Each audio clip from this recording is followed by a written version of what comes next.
Ivan Flipz Velez. Oh, yeah. Wait a minute. Welcome to the Tragedy Academy, a show created to bridge societal divides in a judgment-free zone using candor and humor. My name is Jay, and Gary is out working today.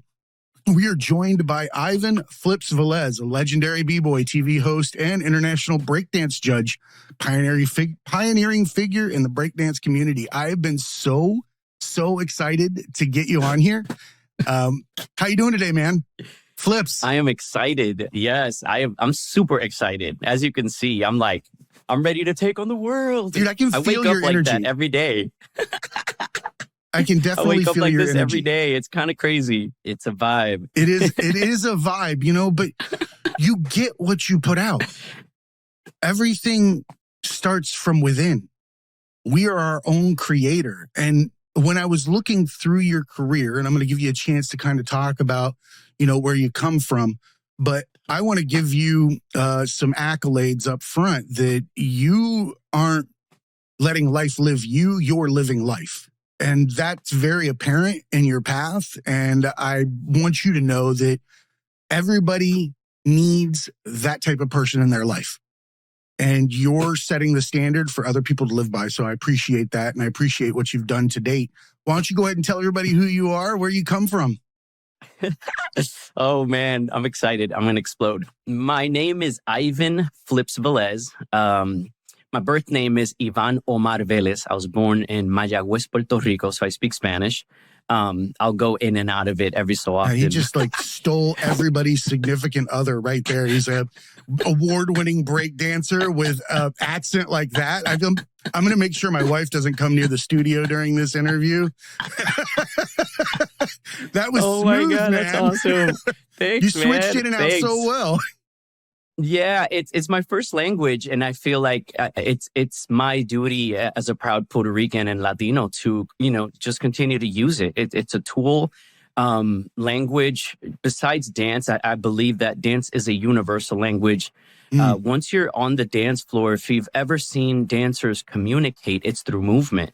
So me knowing multiple languages, every time that I travel, I try to learn the language of where I'm at. I was just in Paris. And I sat through a meeting and I was trying to be as engaged as I could be. I don't know French very well, but just on the mannerisms and what people were saying, I was able to pick up the conversation and they were blown away. They're like, "Do you speak French?" And I was like, "No, but I know what you guys were talking about." And it's a Romance language as well, correct? So it's Latin based? Yes. So there are words that are very similar, which made it easier for me to kind of cheat and pick up on what they were talking about. Puerto Rico holds a very special place for me because I was born in Mayagüez, Puerto Rico. For a long time by my stepmother and my grandparents. They're all from Aguadilla. Yeah. So I grew up with my grandfather setting aside chicharrón for me before I get there. Oh my God. And every meal. This is my family. My grandma is still here. God bless her. Yes. And I was getting chased with a chancla the whole nine. Bente, vámonos aquí ahora, with everybody else. That's how I grew up. That's amazing, dude. The flying chancla that catches you around the corner.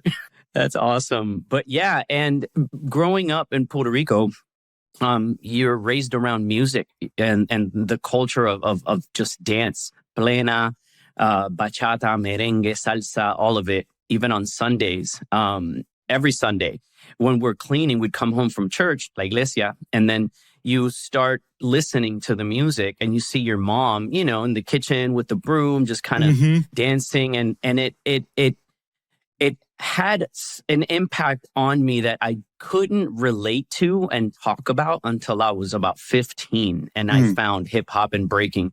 And I was like, there's something about music that makes me feel so good inside that I want to show it on the outside. So that's you translate it through dance, through movement. And I was in high school, pivoting forward to being 15, in high school, there was a talent show, a high school talent show. And everybody wants to show their superpowers in school, right? Everybody wants to be cool and be saluted in the hallways. So we started watching a movie called Beat Street, if you can remember, from 1984. Yeah. That famous battle in the skating rink at the Roxy where the blue crew battled the red crew. New York City Breakers took on Rocksteady. And we would forward the movie straight to that part. I mean, over and over. It was a VHS. I'm surprised it didn't snap and like break inside the VCR. Absolutely. No, I'm with you. Right? It was Breakin' 2, Electric Boogaloo for me. Yeah. Those were the movies that I loved. Yeah, the West Coast, man, those movies were so well done, and you see the community on screen, like on set, on screen, and you're like, wow, there's hundreds of people that are doing this, and you think you're the only one. You think you're like, who am I going to practice with, and who am I going to meet that's going to fall in love and passionately with the same thing that I found in that I'm doing. And yeah, man, when you travel the world, even as close as Canada, it's still another country. It's rich in culture. I love how they talk out there. Yeah, absolutely. Right. But one of the things I did find is when you're dancing or you're breaking in this world of hip hop, that culture tends to connect to other cultures in a very similar way. Now they call it an underground culture because breaking is for the most part, for the 40, 50 years it's been living and breathing in this world, it's called an underground culture. However, most of the dancers that I have come in contact with, we don't even speak the same language, and we don't have to. As far as breaking goes, the connection is immediate. Once you're in that circle, in that cipher, all is understood. All is almost forgiven in a way. It's a very safe sanctuary once you're inside that cipher and that the camaraderie of all these dancers. So even if you don't speak the language, once you land in another country, it feels good. It feels good to find your people. They say, find your tribe, or your tribe will find you. Through breaking, the B-boys and the B-girls have been able to connect throughout the world for the last 40 years. So it's incredible, man. It's incredible. I firmly believe that those that go against the grain and are authentically themselves and pursuing what they creatively love and their passion, they will find each other. That's how it's supposed to work. They will naturally gravitate. And you're right, there is a decipherable language amongst people that have like creativity and arts. So just the same, if 10 people showed up that played the cello, they would all have no problem playing the cello together. They would be able to do it in, synchronicity, but they couldn't order the same hamburger at the local restaurant. They wouldn't be able to pull it off. So we have to get more of that in our lives. We have to find what we are authentically so that we can find our people, because while we're all in the same hand, we're a unique fingerprint and we're required for the hand to operate. So it is our duty to be ourselves, to show up and be the best Flipz, to be the best Jay that you're naturally inclined to be, not in somebody else's image, not in somebody else's dreams, not in somebody else's persona, nobody's mask, all those things. You want to be, yourself, right? Uniquely yourself. And I think that when I was watching through all of your content, now, true story, always wanted to be a breakdancer. Thought that it was one of the coolest damn things in the whole entire world. But I grew up in a hillbilly area in the middle of Okeechobee, Florida, and there was no such thing as breakdancing except for watching a VCR tape with breakdancing, right? But you just knew that it was something you wanted to be a part of. And it's not just the dancing. The dancing's amazing. It's synchronistic. It's artistic. It's not something that's necessarily choreographed, especially in a battle. Like, one of the things that you said, that there's a language that's spoken in an unspoken bond. So I had never thought about the rhythm in breakdancing, because that was one thing that wasn't registering for me, because I was always lost in the movements. And I started watching some of your videos, like your instructional videos, and I'm watching people dance in these battles, and I'm like, this is all in time. Absolutely. That in and of itself, because you see but if you watch when people make contact, when people move, that there's actually, it's in a beautiful, artistic tornado that is checking blocks as it's going through. Imagine like, I don't know, like there's a gong to the side that has to be kept in rhythm the whole time. And they've got one stick in it and they're flipping, going gank, gank with the music. And you don't even realize they're doing it because you're so lost in it. They're fucking spinning on their head. Like that's what your mom told you not to do growing up. Yeah, I heard about somebody that got their neck broke back in 1984. You get out there, you do that, you're going to get in trouble. You know, it's like, fuck, you don't realize. Absolutely. There is also just the tick and the time. Is that like, right? We dance to the beat and the rhythm, and that's exactly what it moves us internally. You hear it, right? So when you're listening to music, people start to move. That's automatic rhythm, automatically. 100%. So as you're dancing and as you're battling, it's almost like our right and our freedom to hit the beat. Why is the DJ playing such an awesome track and you don't want to let it go by, right? Everybody wants to hit the dance floor when you hear that beat or when you hear like a song drop. So I think it's part of the history and the culture of the sound and the movement married together and the beat. It's primal. So if you choose to move, it's primal. It dates back to, it's like, why are we on the ground? We're dancing to celebrate something larger than us on the ground. Yes, from the ground up. Like we're putting the building blocks and foundation from the ground up, you know? Now the air power moves are crazy. What we're about to see in the Olympics is next level. It's like we landed on the moon with breaking moves. People are just doing air power. You're like, oh my God, we've landed on the moon. You know, that realization of we don't evolution. Realize how far we've come and then how far we haven't at the same time. I like that you bring up language because I am also a firm believer in learning your culture where you land and taking in the language. I lived in Japan for several years and got fairly fluent with Japanese. Loved it only because it's fairly similar to Spanish in the vowel pronunciation and growing up with Spanish parents or with a Spanish mother. Dude, you literally pronounce the words exactly the same.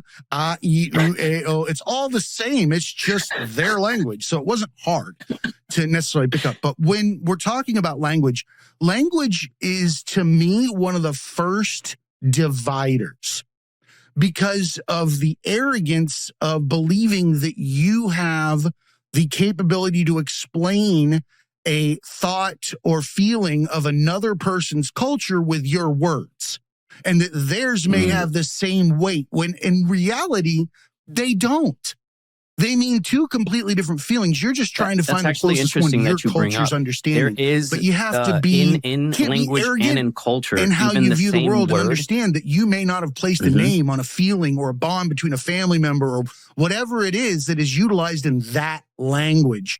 And I think when we go back to our primal existence and we start dancing, we start singing, we start using music, and we harness those energies for what they are, and we do them freely. Not to the beat of somebody else's drum, but to the beat of our own, and let everybody else come together in unison, right? So I think that when we utilize these, we bring people together. We bridge societal divides. And just like you said, the beat of a drum could start a war or a meditation. From war to peace. Dude, yes. The most pure form of peace. Yes. It's funny because I talk about the Olympics and how all these countries are trying, for the sake of their own flag, they're trying to get the best breakers. And I was like, they don't understand that the culture breeds peace, unity, love, and having fun. So these warriors that they're sending out, they're thinking it's going to be World War III on the dance floor, right? But actually, we get along and we help each other. We pass the torch. Even from I know in South Korea, it wasn't until 1999, 2000, 2001 that these programs allowed hip hop into their culture because of the war. So it's kind of trippy that we're talking about even they're hip hop. Insanely good. Yes. South and I'll tell you, I loved watching in Japan. They have these insanely awesome groups just hanging out underneath the expressway in the middle of like Shibuya, breaking it down and yelling and trying it again and doing the same thing as if they were practicing in, the biggest theater or school with the same, almost more regimented, and not even recognizing the world going on around them. It's fucking Tokyo, dude. It's like crazy. it's like sticking your head in a kaleidoscope with speakers. Like you're screwed. Like, and they're just popping and locking and doing their thing, and just you could feel the energy, taking it to the next level. Right? Same thing we're talking about with with music and the other stuff. I think it's an equal energy. I always hate when they say that, white people can't dance. I think that there's simply a hindrance within themselves for fear of judgment to never fully move the way they feel most compelled to. I feel like the community that is given more effort to expressing themselves through dance will be the ones more inclined to shine out in reality, because this group has not been authentic yet. For whatever reason, they're not there yet. That's why it's also called freestyle. Your style has to be free. It's called freestyle. Yeah. You have to be free in your own style to shine. You can't just be a robot and learn something off of YouTube and try it and then say, where's my fame? Where's my likes? Where's my followers? Where are my clicks? It's called freestyle. You have to be free within your own style. That's how you'll shine. I couldn't agree more. I think, I keep saying the authenticity piece. We're made one way. To be anything but ourselves is a slap in the face of whomever or whatever made you. Who are you to know better than whatever created all of this as to who you should be? I think the journey is figuring out that you're supposed to be how you started. The child. Children dance. Children dance long before they talk. We see them. There's a million videos of them out there booty dancing in their diaper. Right? They're doing that long before they're communicating. So I'd like to take a step back, and then we'll move forward to what it is that we were going to come on here and discuss that you have coming up. But this is the Tragedy Academy. And I like to point out that experiences are lenses. They're a prescription that change over time. No two people can share them, right? And you had in your childhood a very defining moment that you went through where you were helping your family. Do you want to tell us about that? I think you had like a home fire when you were a child. Yes. Oh, yeah. We are going there. We moved from Puerto Rico, and my parents bought their first home. And I want to say it was about a month and a half into it. We found out later that the way that the structure was built in the house, when it's really cold, the heating system would build condensation inside the walls. So that, as it started basically like sweating inside the walls, right? Because it's trying to keep the inside of the house warm. The wetness of that caused the outlets to spark, and a fire broke out in my room. I was 10 years old. Yeah, in my room, because we were using little space heaters on both sides of my room. Very Florida. So it was very Florida, and it was using a lot of power. And basically it was just enough condensation to cause it to spark. And there was the fire was, man, if I could talk about trippy stuff, I remember it being really hot in the room. I was 10 years old, so I'm not even understanding what's going on really, but I couldn't breathe really well. I started coughing. I think that's what woke me up, was me not even being able to take a breath. Then it was really hot. So when I woke up, there wasn't a red fire. The trippy part, it was a blue fire trailing the walls. Where the outlet was, it was blue. And I'm like, oh my God, is that a fire? I hear my brother, who's, I want to say a year and a half at the time, he's coughing and he's crying. He's like a baby. In the crib, I was too short and I couldn't reach over the crib. So I'm trying to break the little bars on the crib to get them out. Yeah, I was on autopilot. And again, I was young, but something was telling me what to do and how to do it really quickly. Go. No thoughts, just Yeah. move. Yeah, just move. Something was like telling me what to do next. And then I ran to the room. I opened the door and it was really cold. And I think that was the first big mistake, was it gave the fire more power when I opened the door. Right. So it got worse. And I woke up my mom, who's in the room next to me. It makes me feel weird already as we're talking about it, because it's hard to go back to that visual of what it was, because it was really, really scary. I woke her up and she's like, "You're having a nightmare. Go back to sleep." And I got mad. Yeah, I got upset. And then she felt the urgency when I yelled. I was like, "The room's on fire," in Spanish. And I run back into the room, and then I see her able to get my brother out, like I was able to help. And then we start panicking because now the fire is getting bigger. You hear the walls crackling, and there was enough power in the fire that the windows kind of bursted, or like they popped, or they cracked and they exploded. Yeah. And then you start to feel like you have no power over this situation. It's consumed because you don't. Like way too much. Yeah. At that moment, no. We didn't even think about getting water to throw it. I thought about my sisters who were in the other room across the hall. It's appropriate. Wake them up. Yeah. And then wrap them in blankets because it's freezing. And then we had to get out. And that's when reality struck, when my mom was like, "I need to go back in the room to get papers." She needed to get like paperwork and like the will and the deed of the house, like all this stuff that as a 10-year-old kid, you wouldn't even understand. Don't even know. It's like, why are you going back to the room, to the closet to get what? Like, no, we got to get out. And she tried to call 911, but she had to go outside. So it was like the cord was long enough that she could be outside while the fire's going up for her to call 911 as she's ducking. It was insane. Everything I remember so vividly, it makes me nervous now, even talking about it, because I don't know how we survived it.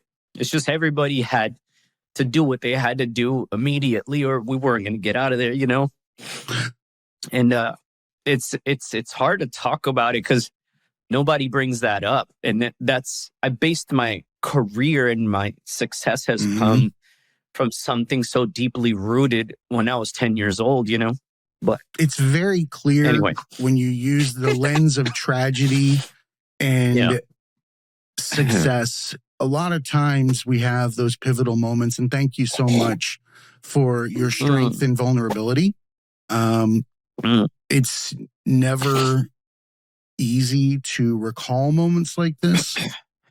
But I think you would agree with me that the appreciation for life and opportunity greatly changes, and even at a child's level. I felt like nothing mattered at that moment except nothing mattered at that moment except my family surviving. Imagine that. And not even me surviving, like get my brother out, wake up my mom, help my sisters get up. It was like this unselfish kind of trance that allows you to, when I see tragedies on TV, I know why those people are there to help. I know why some people can't sign up to help during a tragedy like that, is because some people can't handle being in front of it. Some people either panic or they freeze, or they don't react in time, or they think too much, or maybe they do the wrong thing. And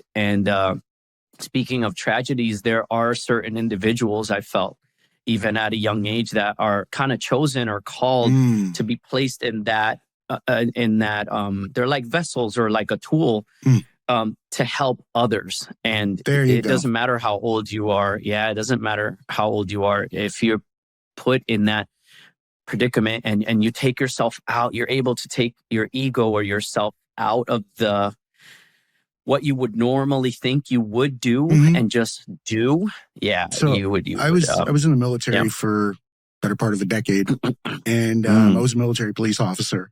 And I can tell you, there's been a lot of situations that you find yourself on the other end of that. You are correct. there are people that are not wired for that. And I don't have a problem with anybody recognizing that. Like, seriously, I'd prefer somebody be upfront with the fact that they're not going to be the person you need when the shit goes down. Like, I don't want to expect it and not have it there, right? Yeah. That said, you're describing an extremely difficult moment in time that catapults you to where you are now. But I'd like to take a moment, and I speak a lot about time. I speak a lot about the human condition and where we store things and what's real and what's not in the moment. And for me, one of the biggest realizations came through a stupid joke that I heard in a barbershop that didn't log in till later. And it was, an elderly gentleman. He's like, oh, if you locked your dog and your girlfriend in the car in the trunk and came back an hour later, which one would be happy to see you? And you're like, fuck, that's a horrible thing to say, but the dog's gonna be super happy. You're like, what's up, Master? Let's go. We're gonna fucking throw a ball. I know you'd be I'm back. not in the trunk. Yeah. It's over. Whatever that was doesn't exist.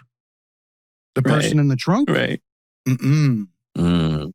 Their life will forever be changed. Depending on who they are, they could become a drug addict. They could write a book, My Time in the Trunk. They could, become homeless. They could have an anxiety disorder, an eating disorder. They could change anything and everything about themselves, all for what? There's nothing there, right? It's a chosen feeling to live in. It's a chosen reality to hold on to. And that's not to say that we don't learn, gain experiences, and feel pain. But I firmly believe that pain is to be felt during the incident, during the time, right? And I feel like as a species, we have taken to ignoring pain, ignoring trauma, ignoring scenarios, and tying a knot in our proverbial rope and leaving it for later, only to find out what? Tie a rope in enough knots, it starts to look like a fucking big ball of shit, right? So if we get the opportunity to meditate later in life, we might be able to unravel those. But any chance that we have to get through pain in the moment, take it.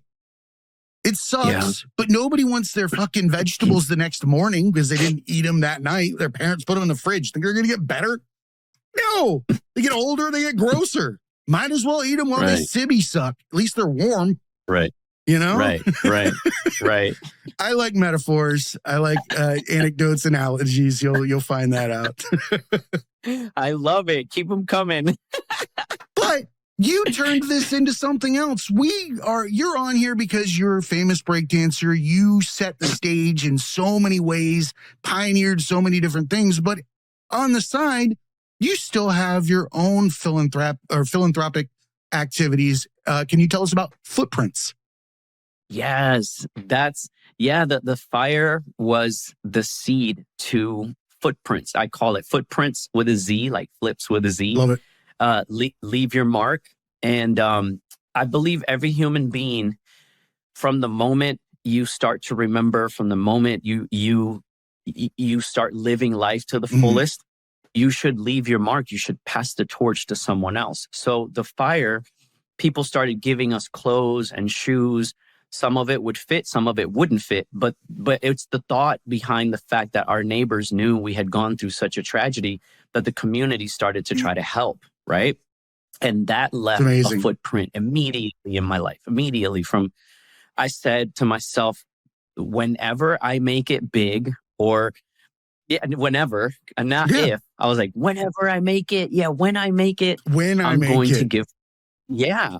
to give back. And the great journey of my career has also been the giving back. Every year on my birthday, I'll throw, we call it jam. It's not a competition. It's more like a jam, like a celebration. And I have kids kind of battle it out, B-boys and B-girls, just show off their moves, really. Everybody wins. And based on some of the tours I've done, as a dancer, they let you keep your gear or your clothes, right? So if you do the Video Music Awards for MTV and they let you keep the hat and They let you keep the gear.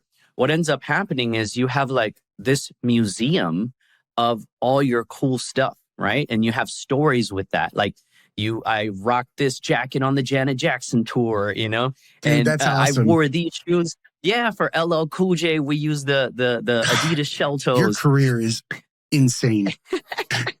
And you give them away to kids, and they then, you're really passing like a real torch. You're like, these shoes I got from the LL Cool J tour. Boom. Then once they experience that moment, core you memory. now lit their flame. Yeah, you lit their flame, and they're like, I could be on tour with LL Cool J. I could dance for Janet. I could do this. I could do that. If Flipz did it, he's handing me the tools. Yes. See the invisible, do the impossible. That's what I always say. I saw that in one of your videos, and I was going to ask you if that was a quote from you. Because I looked in the corner and there was not a quote. And I was like, this is fucking amazing. When I read it, I was like, dude, that's perfect. Yes. And I call it the 60 mindset. So the letters, the acronym is SI. And then the X is for extreme. Be as extreme, live as extreme and as full out as you can. So I call it 60, right? SIXDI. See the invisible, boom, do the impossible. That is so badass. That's my whole vibe. Let's be as extreme as you can, today. live as full out as you possibly can. I got to tell you, I'm super humbled to get a chance in my podcasting career to be sitting down with a breakdancing legend who's getting ready to sit as a judge in the fucking Olympics this year, Summer Games, breakdancing. Like, I've never felt more cool in my life, and you're the cool guy. What do you mean? You're super cool. You got me going this morning. Right? So tell us about this, dude. You're going to be judging at the Olympics. Dude, do you get to hold cards? Oh, no. I'm joking. Like, this is how, you hit 7.5. What's amazing is I just came back from Paris, actually, and they had a couple of really, really great meetings prepping for the Olympic Games. Mm-hmm. And in 2018, just what I call a Flipz fun fact, in 2018 in Buenos Aires, right, they gave breaking a trial run. Now, based on how well it does and how many people engage, it was one of the most engaging new sports that people watched, ranging from 6 years old to like 89 years old to watch. It was so amazing. And then it drew in such massive crowds that they're like, why is this not? So it got its pass from the International Olympic Committee to have its debut this summer. Yeah. Let's talk about the judging criterion, because first thing that popped in my head, I was like, how the fuck do you judge two people freestyling? Like that in and of itself, it's like, that seems like it's difficult. Isn't that just subject to opinion or, personal preference? Maybe it's a style that you grew up doing and this one resonates with you. This is old school. This is new school. That's got to take somebody that's basically like yourself, that embraces all aspects of the breakdancing culture. Right. You do. Here's the one thing about judging, that you do have to almost put your ego to the side, because you know what you want to see. You know what you used to do. You know what used to win jams for you or work for you. But some of these kids are coming, they're coming at a completely different age and time. So as a judge, you have to be almost as pure and as clean slate as possible. You cannot have prejudices. You cannot have favoritism, right? And they also don't really want you mingling with the talent or with the that the makes perfect sense. It could build implicit biases that you don't even notice. So you have to focus. Yeah, it starts to kind of bamboozle you to be like, did they just do that move? Because you can't repeat moves also, right? Dancers will call each other out and they'll say, you've done that twice, you've done that 3 times. And the judges are keeping tallies on all of that. And sometimes it's just like some people have their go-to moves. And then you, in the sense of the freestyle, you forget about it, but because it's built into your DNA, you repeat the move and that can count against you. So yeah, it's going to be crazy. I could only imagine also, I would hate to be in the beginning portion, because I feel like there's a certain amount of understanding after you've seen so many competitors as to what the playing field actually is. And I'm the type of person that would feel like I gypped the first guy expecting better out of the second. You know what I mean? Like, Yes. I would be like, fuck, Yes. that guy deserved a 10. This one is good. So reconciling that would be very hard for me personally, because I would just be second guessing the shit out of myself. You said that there were people would call out repetitive moves. I saw in the judging that it's also a deduction if you copy the other person's move, right?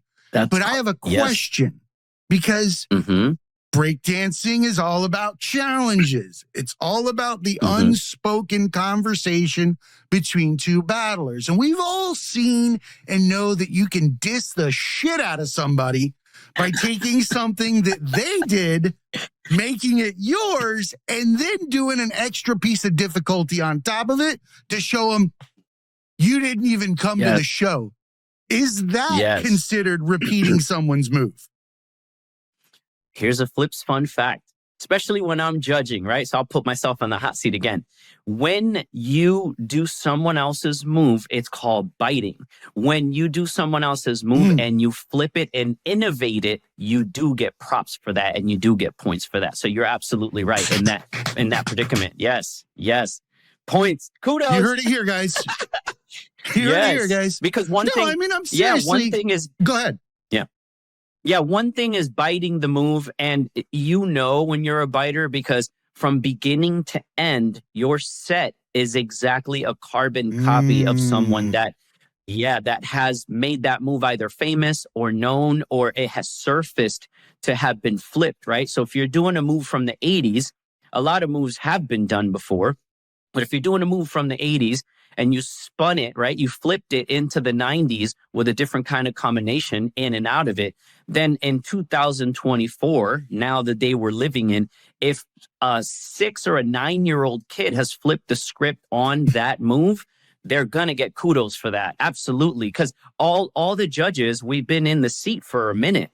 So to see a move innovate into the next level, we're definitely giving props for that. It deserves its props because everyone has been copying these moves for years just to become, a b-boy. You have to start from somewhere, right? I had to watch Beat Street and learn whatever Rocksteady and New York City Breakers were doing. Now, how do I flip the script? Well, fast forward to today.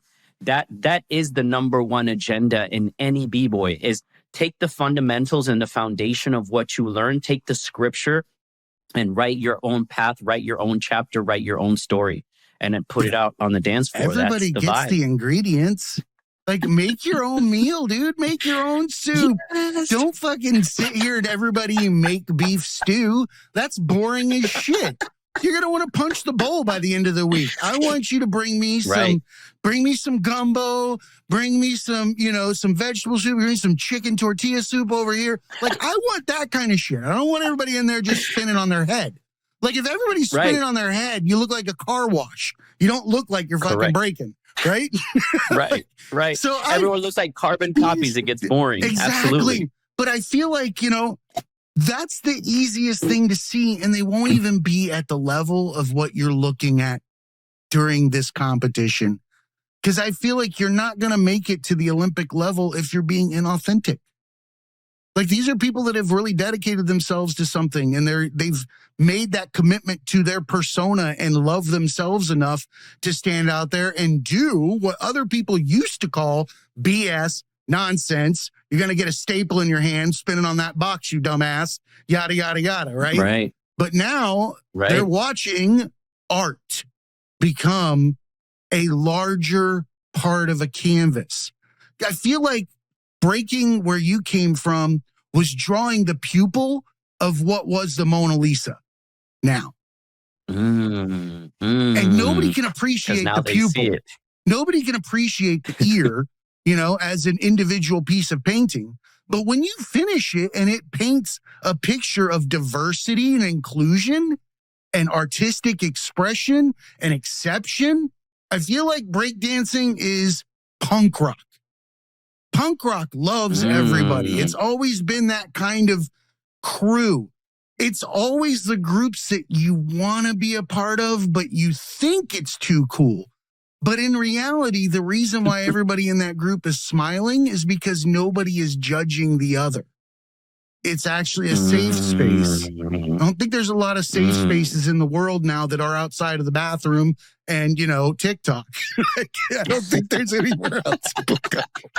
So having your community is important. Now, oh, bro, I'm open about that. I send texts to my buddies and I'll take a picture of my feet and be like, yo, I got time to chat while I'm in the bathroom. Guess where I'm at? I got 15 minutes to chat. I got time for you right now, man.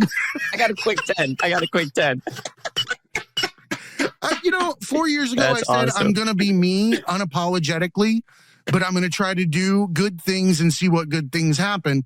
And I can tell you, the more that I've just been true to what I feel I'm supposed to be doing, the more people like yourself that come across, my path. And it makes me excited to see that I'm not alone in this. There's other people trying and they're doing it in their own manner, right? So do know that you are impacting the world just simply by waking up and being you. We appreciate that. Thank you. You went from that's awesome spinning on your head in a corner to sitting in a judge's table looking at kids spinning on their head with the same dreams you had at a level that you could have never dreamed of having. To be the person to hand out the medal to the generation behind you has got to be one of the fucking biggest honors there ever could be. That's why I'm excited feel like for you. Yeah, no, I feel your excitement and I appreciate it because when I was at that age, I could not see this day come in my lifetime. I never thought breaking would be in the Olympics, right? It's the largest stage anything could be set on. You're the best of the best in the world, representing your country, your flag, your culture, your land. And back in 1984, here's another Flipz fun fact. Breakdancers were special guests for Lionel Richie to close out the ceremonies, to close out the games in 84. Yeah. All night long, all night. Everything he sings, I could just sit and listen to. That's the song they went out to. And now a bit of foreshadowing is you don't think about that moment, but if you Google breakdancing in the Olympics, the origin and the seed was planted in 1984 with the same movement in the same year that sparked me to start breakdancing, right? In 84, Beat Street came out in 84. The Breakers, in 84 is when it all happened at the Olympics. And now in 2024, you fast forward 40 years and Breakers have been blessing the Olympics since then. I did one of the opening games, one of the opening festivities in 2004 in Athens, Greece. I was doing head spins with a company called Anti-Gravity, which is all acrobats. So because I could tumble. I just listened to somebody say that they were professionally spinning on their head for an anti-gravity company.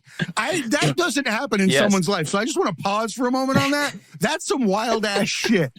That sentence does not get said by many people in life. So I was spinning on my head with this anti-gravity company. Fuck, that's cool. Yeah, at the Olympics it was in the Aquatic Center in Athens, Greece, and it was where Michael Phelps won his first gold medal. Oh shit. So yeah, man, I've been a part of this whole segue of breaking, inspiring me in 84, me being at the Olympics in 2004. Fast forward 20 years, be judging at it's insane. When you think about the storyline and connecting the dots, some people are, we are chosen, and this culture has bred certain people to come along for the entire ride. Like, I don't want to get off the train. You feel me?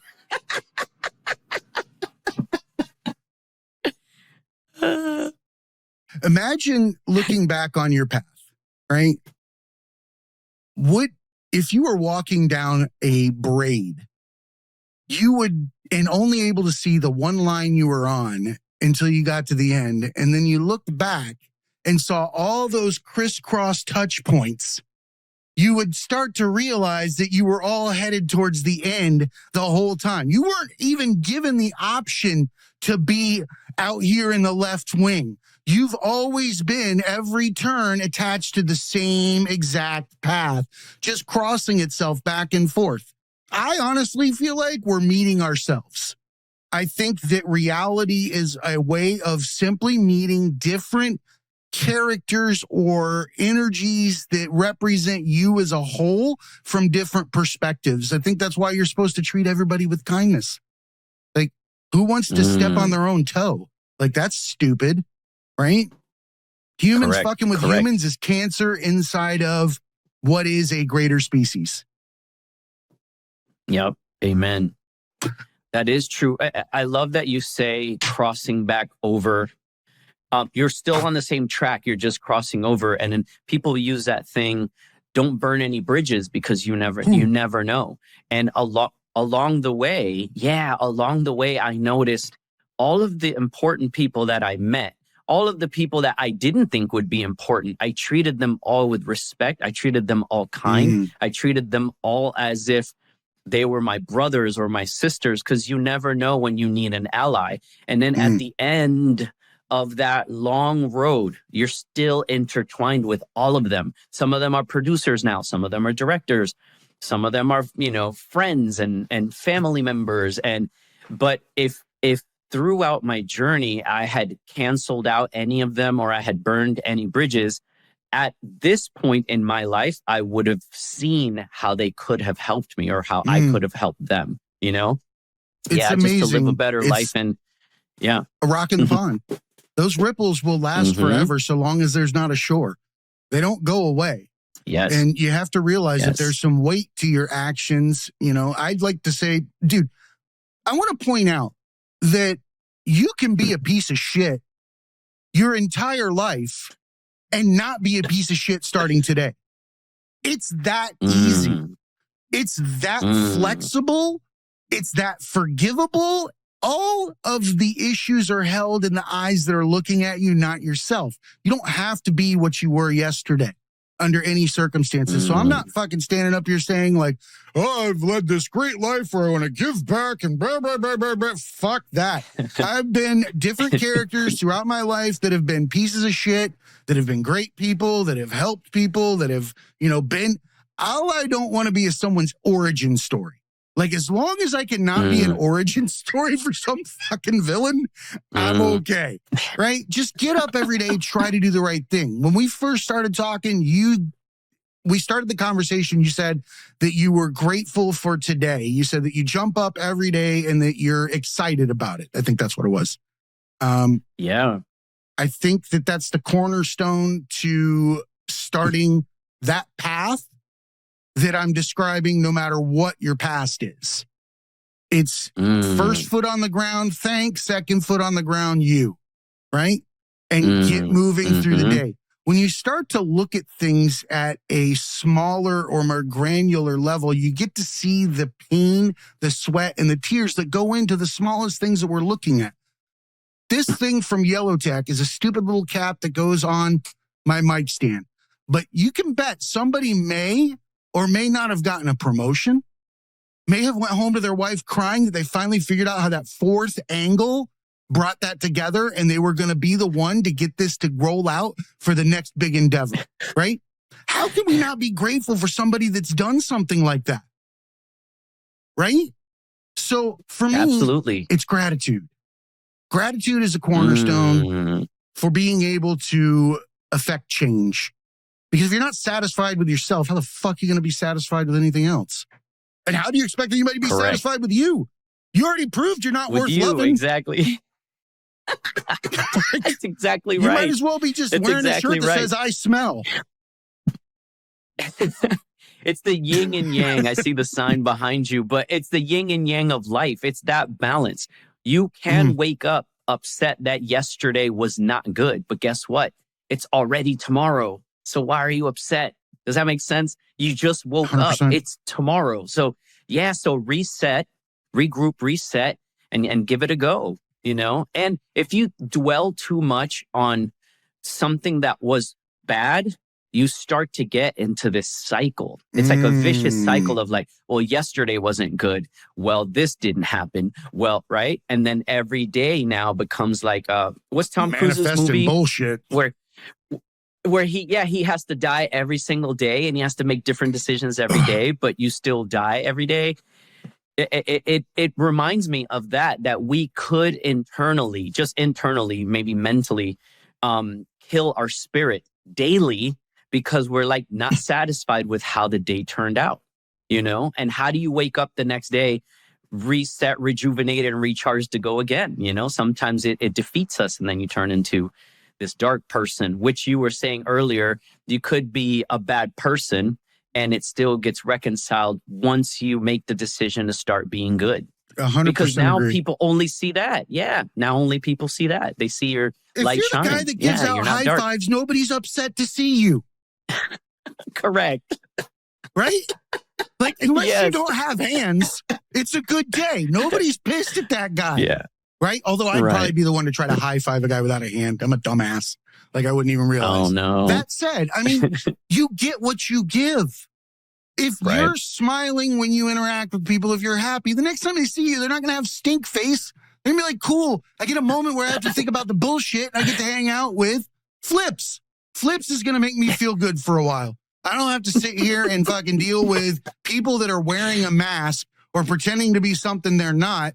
I can sit here and be myself and not be judged. That's a very fucking safe place to operate in. And the more we talk about what we're talking about right now, the more people will find freedom in our trials and tribulations within their own. So before we move on and in the show, I want to give you the opportunity to talk to the Flipz of this generation currently heading to the Olympics. They're on the precipice of the biggest moment in their life. You're going to be judging. What would you like to say to them? The first thing is what you just touched upon is be yourself. I'm looking for originality. I'm looking for creativity. I'm looking for innovation, and that comes and that grows within that individual. So whether you're a B-boy or a B-girl, be yourself, be authentic, and be raw. I call it raw. Like, strip yourself of everything. No, it doesn't matter how many followers you have. It doesn't matter how many likes you get in a day. It's if you hit that dance floor with your truest form of movement, I'm gonna feel that. It's gonna tug on my heart. It's gonna let my eyes appreciate what I'm watching. You're not a carbon copy. Be you. Be you. Because that is, in our lifetime, that is all you should strive to be. You can move the world. Each one teach one. It only takes one person, like you said, the ripple. So the next Flipz coming up is be raw, be yourself, and learn to share that safe space. Don't hog the floor. Yeah, if it's made safe for you, share it. Tell others, bring others along. Each one teach one. Bring them to this safe culture. Bring them to this safe space. You don't see that a lot in competitive sports where people want to allow somebody else to be successful at the same time as them. Correct. Even if they're going to break your own record, even like I've taught kids head spins knowing that they have the capacity to beat anything I've ever done. I'd rather teach them and be proud that I saw that grow in that specific individual than for me to think I will reign supreme for the rest of my life with this one move. It just doesn't work that way in my mind anymore. A fudge-bodied wrestler that's 30 years past their time. I'm not even going to name a person. Like, you don't have to watch it. We all know what we're talking about. Like, it's just a sad scenario. If you still think you're on top, well, if you still think there's a top, if you still think there's a top, you're already screwed. Correct. Just do it because you love it. Do it because you love it and lose yourself in it. I find that since I started my creative journey, I make music, and that if I'm making music to make music, it's much better music because I'm simply living it. It's being Yes. created in the moment, and that will always be original. You're not going to bite anybody's shit if you're Right. singing a cappella. Correct. Right? You're Correct. on your Correct. own, Chief. So Yes. I believe that the more that you lose yourself in your art and put your 110% into who you can be, you're going to fucking shine, and you'll walk away with either a medal or a smile. Either one is worth its weight in Yes. gold. Yes. Amen. Absolutely. Fuck, we went to the that's Olympics. awesome. How many people Yeah, can say man. that? The Olympics. I know it's out of control when you think about it. I always wondered how far can this culture go, right? When I was a part of it, as far as like a b-boy competing, traveling the world, not once did I think in my lifetime it would be in the largest stage of. That's why it is. Also, yeah, when you think about the best in the world are in one place at one time, yes, the FIFA World Cup, yes, you have the Super Bowl, but we're talking about all of the world coming together at one time. It's the Olympics. My prediction is it breaks records, breaks all records in Olympic viewership. Ooh, I firmly believe it. I think that it's got a place for it. I think it's original enough. I think that it speaks volumes to the human culture and showing that we are unapologetically original. And I think that people are going to see that. They're going to feel it. It's got music. It's got music. Like, I know they're not playing the shit that we used to play, but I would fucking give my right pinky for somebody to come out to Nucleus. Like, I would be so happy. Like, if that happened, like, the Olympics are over, I might give that person a medal just for playing the song. Because we are living out our dreams through these people. That's transference. Unfortunately, we do it in politics and other shit, too. You shouldn't fucking play. But if you got somebody that's setting a great example, live through them, man. Feel like you've been spinning on your head right beside them. Doing flips right beside them. Absolutely. You know, and I appreciate you for being that example. Oh, thank you. I love that you said it'll break records. Because if you think about, the culture has grown to be a $1 trillion industry. From the streets of the Bronx, where kids had nothing. They were taking old TV set cardboards to tape them up so they could dance on the concrete, you know, and not lose skin over it. So it came from absolutely nothing to being this, I don't know, just global takeover. So I do feel like it is going to break a lot of records. And the most beautiful part for me is it's going to plant seeds in communities, in countries, and in cultures that didn't believe that dance should be glorified in this form. You don't have to buy dance. No. Like, I grew up poor as shit. If somebody had handed me dance versus the saxophone I couldn't get, I might be a different human today. So you're handing out passion free as fuck. Yeah, man. That is something that is priceless. At the same time. That was the flame for me. The flame was passion. Passion. When I saw it, I was like, it wasn't a film. It was in a film, but it was as raw and as authentic as it could get. You know, seeing them in the streets of New York breaking. And they were breaking on the train. So I went to live in New York just to experience it. I moved to New York to experience what it would be like to really live this culture at its rawest form from the Mecca.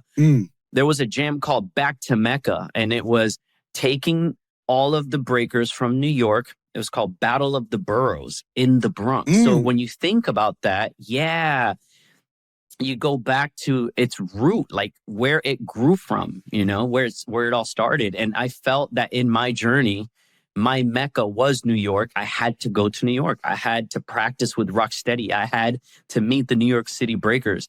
It is part of what makes the culture rich. I can't do it from Miami. I can't do it from LA.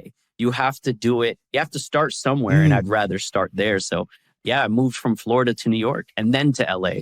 Dude, so you've walked a hell of a path. I feel like I could talk to you for days.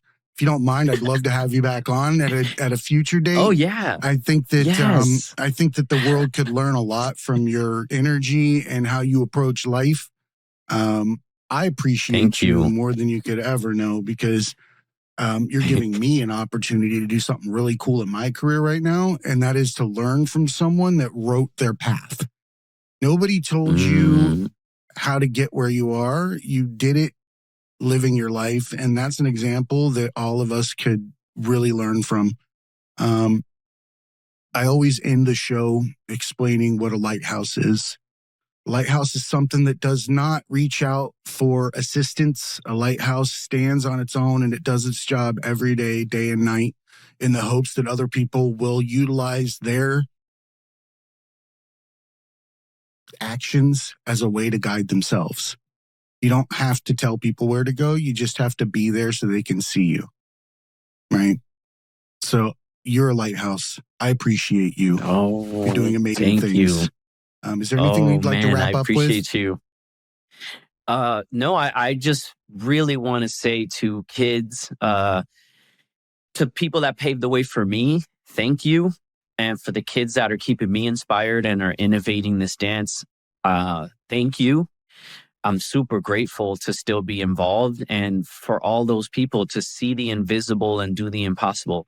Sometimes our inner thoughts are the right ones, and we listen to the ones that are outside of us. And sometimes those are not the best thoughts for us. So listen to that feeling. Yeah, listen to that feeling, because it almost guides you invisibly. So see the invisible, do the impossible. Bro, I absolutely love that. My meditation analogy is that you sit inside of a snow globe and that all thoughts are around that globe, and that the only reason why things come to life is because you grab a hold of it and pull it into your reality. It'll change the color while it's in there, but once you let it go, then it goes back to being you. Remember what you're pulling inside of your reality, and that you could let it go at any point in time, whether it's good or bad.